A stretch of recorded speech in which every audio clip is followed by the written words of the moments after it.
राम राम मित्रांनो, मी अमोल कोळेकर पाटील. लोकसभा निवडणुकीची रणधुमाळी सुरू झालेली आहे. प्रचाराला तो देखील ज्या ज्या लोकांच्या नावांची फायनली झालेत लिस्ट आलेली किंवा नावं फायनल झालेली अशा लोकांनी प्रचाराला आपली सुरुवात केलेली आहे. आज विषय होणार आहे वेगळा म्हणजे आपल्या नेहमीचा विषयच आहे. परंतु आज आपण अहमदनगर दक्षिण या मतदारसंघातून शरद पवारांनी शोधून काढलेला किंवा असा निवडून काढलेला एक एक्का, अशा एक्क्याबद्दल आपण आज बोलणार आहोत. तो एक्का म्हणजे सकाळी अजितदादांसोबत मिटिंग झाली, दुपारी ते शरद पवारांसोबत मिटिंग झाली आणि संध्याकाळपर्यंत जवळपास त्या नावाचा अहमदनगर दक्षिण या ठिकाणी शिक्कामोर्तब झाला. ते म्हणजे आपले निलेश लंके साहेब. आता ह्यांचं नाव का मी घेतोय तर ह्या निलेश लंके साहेबांमुळे प्रस्थापित विखे पाटलांच्या घराण्यातून आलेले भाजपचे सुजय विखे पाटील मी डेफिनेटली बोलतो ह्या निवडणुकीमध्ये त्यांना घाम फुटल्याशिवाय राहणार नाही. मी का बोलतोय ह्याच्याबद्दल हा व्हिडिओ बनवतोय. पूर्ण व्हिडिओ बघा, समजून घ्या मी काय बोलतोय ते. हा व्हिडिओ कुठल्याही प्रकारचा स्पॉन्सर नाहीये, ठीक आहे. मी त्यांच्याबद्दल जे काही वाचले किंवा जे अभ्यास केले त्याच्यावरती आहे आणि काम बोलतं. नेहमी बघा की नेहमी घराणेशाहीला कधी मतदान होत नाही. प्रत्येक वेळेला, काही वेळेला होतं पण प्रत्येक वेळेला एखाद्या वेळेला असं असते की माणसाचं काम जर चांगलं असेल तर माणूस डेफिनेटली अशा माणसाला उभं करते किंवा अशा माणसाच्या पाठीमागे उभं राहतं. याचं पाठीमागचं कारण असं आहे की शरद पवार बघा, अजित पवार गटामध्ये असलेल्या व्यक्तीला आपल्या गटामध्ये आणून परत सीट देणं हे काही एवढं सोपं नाहीये. कारण म्हणजे आपल्या पक्षामधले ऑलरेडी जे काम करणारे कार्यकर्ते त्यांचं मन दुखावून आपण अजितदादांच्या गटामध्ये गेलेल्या कार्यकर्त्याला पाठीमागं परत घेऊन सीट देणं म्हणजे काही ना काहीतरी विचार करून प्लॅनिंग करूनच केलेलं आहे. तर सुजय विखे पाटलांना ही निवडणूक आहे आपली खासदारकीची, ही एवढी सोपी पाहिजे तशी जाणार नाही. डेफिनेटली ह्या लढाईमध्ये सुजय विखे पाटलांना घाम निघाल्याशिवाय राहणार नाही, मी असं बोलतोय. ह्याची काय कारण आहेत बघा.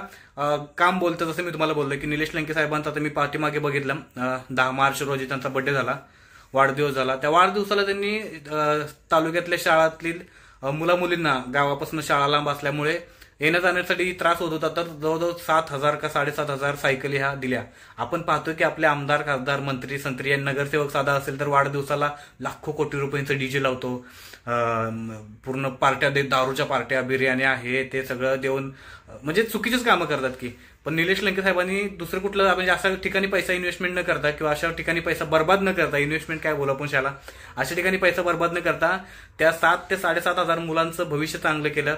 त्यांना आता येण्या जाण्यासाठी शाळेमध्ये कुठल्याही प्रकारचा त्रास होणार नाही याची त्यांनी काळजी घेतली. दुसरं काम त्यांचं होतं की कोविडच्या काळामध्ये त्यांनी खूप अप्रतिम कामं केलेली आहेत. आपण बघत होतो सोशल मीडियाच्या माध्यमातून. कोविडमध्ये त्यांनी जवळजवळ 2 कोविड सेंटर हे ओपन केलेले त्यांच्या तालुक्यामध्ये आणि स्वतः मला वाटतं की त्यांनी 30,000 ते 35,000 कोविड रुग्णांची स्वखर्चाने त्यांनी मोफत उपचार केले होते. ह्या सगळ्या लोकांचे आशीर्वाद असतात अशा लोकांच्या पाठीमागे. आणि निलेश लंके काही हा प्रस्थापित राजघराण्यातून वरती आलेला व्यक्ती नाहीये. खरं सांगायचं झालं तर त्यांचं वडील हे प्राथमिक शाळेतले शिक्षक होते, सध्या आता ते निवृत्त झालेत. आणि तुम्हाला एक गोष्ट लक्षात येईल की साधा नगरसेवक, सरपंच जरी झाला ना तर त्याच्या आजूबाजूची नातेवाईक असतात किंवा त्याच्या घरातली लोक असतात ना, फॉर्च्युनर गाड्या, सफारी गाड्या, स्कॉर्पिओ गाड्या घेऊन फिरताना बघायला मिळतात आपल्याला. म्हणजे नगरसेवक असेल साधा तरी पण हा व्यक्ती गेल्या 5 वर्ष झाला आमदार असताना देखील ह्यांच्या भावाचं एक किराणा मालाचं साधं दुकान आहे.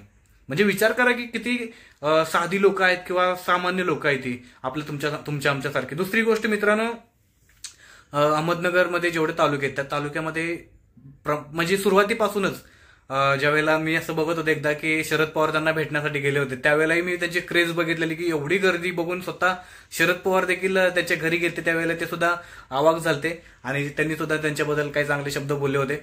म्हणजे एवढं माणसाचं कार्य त्या पूर्ण एका तालुक्यापुरतं मर्यादित न राहता पूर्ण जिल्ह्यामध्ये त्या माणसाचं काम आहे, निलेश लंकेंचं काम आहे. ह्याची पाठीमागचं असं आहे की बघा, निलेश लंके यांचा फोन हा 24 तास ऑन असतो. साधी सिंपल गोष्ट आहे. तुम्हाला कधी कुठलीही मदत लागली ना, रात्र बघू नका, दिवस बघू नका, तुम्ही 24 तासामध्ये कधी त्यांना फोन लावा. तुमचा फोन उचलला जाणार, तुमची महत्वाची अडचण काय असेल ती दूर केली जाणार. हा असा व्यक्ती आहे. आणि दुसरी गोष्ट आहे की समोरचा जो कोण व्यक्ती आहे, उमेदवार, अपोजिशन लीडर, उमेदवार म्हणजे कुठलाही व्यक्ती असू द्या, मी सुजय विखेंबद्दल बोलत नाही, पण कुठलाही व्यक्ती असेल, राजकारणातला असेल, साधा आमदार किंवा नगरसेवक जरी असेल तरी त्यांना भेटायचं असेल किंवा त्यांच्याशी बोलायचं असेल सुद्धा 4-5 लेअर पार केल्यानंतर आपली भेट होते, आपली बोलणं होतं. म्हणजे ते चायपेक्षा किटली गरम असा प्रकार होतो. परंतु निलेश लंकेंना तुम्ही डेफिनेटली 24 तासामध्ये कधी फोन करा, एनी टाइम ते अवेलेबल असतात. आणि ते फक्त अवेलेबल नसतात तुमच्या अडचणीवरती ते मार्ग काढतात. रात्र होत म्हणू नका, दिवस म्हणू नका. दुसरी गोष्ट, निलेश लंके प्रतिष्ठानचे पूर्ण महाराष्ट्रभर कार्य चालतं. काय कार्य करतात, काम चालतं तुम्हाला सांगतो. पूर्ण महाराष्ट्रभर निलेश लंके प्रतिष्ठानचे जे काही तरुण कार्यकर्ते असतील, मुलं असतील, हे लोक राज्यातील पूर्ण रुग्णांना, जेवढे त्यांच्यापर्यंत पोहोचतात अशा रुग्णांना ते मुख्यमंत्री सहाय्यता निधीतून आर्थिक मदत देण्याचं काम करतात. आणि तुम्हाला माहिती आहे मित्रांनो की एखाद्या परिवारामध्ये बघा, अंगावरती काटा फुटतोय ही गोष्ट सांगताना, एखाद्या परिवारामध्ये पैशाची अडचण असेल आणि अशा परिवारामध्ये जर एखादी व्यक्ती आजारी पडली असेल किंवा त्यांचं एखादं ऑपरेशन करायचं असेल तर त्या परिवाराला किती त्रास होतो पैसे गोळा करण्यासाठी. जवळचे नातेवाईक लांब जातात, जवळचे मित्र लांब जातात. पण अशा वेळेला ह्या निलेश लंके साहेबांच्या प्रतिष्ठानचे कार्यकर्ते म्हणजे धावून जातात. फक्त धावून जात नाही, पूर्णपणे त्यांना आर्थिक मदत मिळाल्याशिवाय ते शांत बसत नाहीत. हे बघा, कारण मीच आमच्या स्वतःच्या डोळ्यांनी बघितलेले असे काय कार्यकर्ते. आपले कोल्हापूरचे एक प्रतिष्ठानचे सर्व असणारे राकेश पाटील यांचं मी कार्य माझ्या डोळ्यांनी बघितलेले, त्यांची धावपळ बघितलेली मुंबईच्या मंत्रालयामध्ये. काय होते, त्यांना त्यातून 1 रुपयाचा फायदा मिळत नाही. त्या बिचाऱ्या गोरगरीब रुग्ण असतील किंवा त्यांच्या नातेवाईकांना 4 पैसे मिळवून दिल्यानंतर त्यांच्या चेहऱ्यावरचं जे काही सुख मिळतं, तो आशीर्वाद मिळतो, तो निलेश लंके साहेबांना किंवा त्यांच्या कार्यकर्त्यांना, या दिवस रात्र मेहनत करणाऱ्या तरुण मुलांना. तर मित्रांनो, त्यांच्याबद्दल सांगायचं खूप साऱ्या गोष्टी आहेत, समजलं का. दुसरी गोष्ट, मी सुजय विखेंबद्दल असं सांगेल की सुजय विखेंना मला असं आठवते, मी स्वतः धनगर समाजात असल्यामुळं मी धनगर समाजाच्या घटनांवरती अभ्यास करतो किंवा लक्ष ठेवून असतो.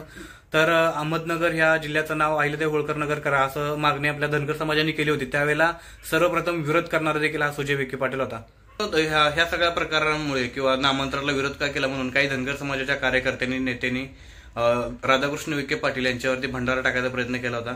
परंतु तिथं असणाऱ्या कार्यकर्त्यांनी त्या भंडारा टाकणाऱ्या कार्यकर्त्यांना बेदम मारहाण केली की तुम्ही भंडारा वगैरे का टाकता म्हणून. एकीकडे ही अशा प्रकारची बाजू असताना दुसरीकडे निलेश लंके यांचं धनगर समाजाच्या प्रती असणारं प्रेम किंवा धनगर समाजाच्या प्रती असणारा आदर, ह्याच्यामुळे कोल्हापूरमध्ये किंवा त्यांच्यावरती जेसीबीनं भंडारा टाकून त्यांचं स्वागत केलं जातं. ह्या सगळ्या गोष्टी मॅटर करतात. ह्या सगळ्या गोष्टी कार्यकर्ते म्हणा किंवा समाजाची काही लोक असतात ते नेहमी देण्यात ठेवतात. कारण आमच्या समाजासाठी तुम्ही काय केलं, आमच्या समाजासाठी एवढं काय म्हणजे काम काय केलं ते सगळं ध्यानात ठेवतात. आणि एवढंच नाही तर निलेश लंके प्रतिष्ठानच्या मार्फत दरवर्षी दसऱ्याच्या वेळेला मोठ्या देवीचं दर्शन महिलांना फ्रीमध्ये दिलं जातं. आणि ह्या बघा, ह्या सगळ्या गोष्टी कसं, आता एखाद्याची कामं सांगायला गेली तर भरपूर असतात, पण मी तुम्हाला आधीच सांगितले, कामं हे बोलतात. आणि एखाद्याचं काम असेल तर आपण तशा व्यक्तींची कामं बोललं पाहिजे. असं नाही की एखाद्याचं काहीच काम नाही ना आपण त्याची बढाई नुसती करत चाललो, ह्याचाही काय अर्थ नाही. तर मित्रांनो, जेवढं बोलेल तेवढं कमी आहे निलेश लंके साहेबांबद्दल. आणि माझा प्रयत्न असेल की त्यांचं एक आपल्या चॅनलवरती मुलाखत घेऊन येईन मी, त्यांच्या जीवनाचा प्रवास कशा पद्धतीने केलाय. पण निलेश लंके साहेब आता सध्या बिझी असतील निवडणुकांमध्ये, तरी पण माझा प्रयत्न असेल आपल्या सर्वांसाठी की त्यांना आपल्या चॅनलवरती नक्की मी घेऊन यायचा प्रयत्न करेल. व्हिडिओ खूप मोठा झालाय, त्याच्याबद्दल क्षमस्व, पण आवडला असेल तर लाईक, शेअर, सबस्क्राईबर करा. निलेश लंकेंबद्दल तुमच्या मनामध्ये काय प्रतिक्रिया, मत काय ते तुम्ही मला कमेंट करून सांगा. सुजय विखे आणि निलेश लंके यांचं जर निवडणुकीमध्ये काय परिस्थिती आहे, ग्राउंड लेवलची काय परिस्थिती आहे, मला ते कमेंट करून सांगा तुम्ही. जय शिवराय, जय मल्हार.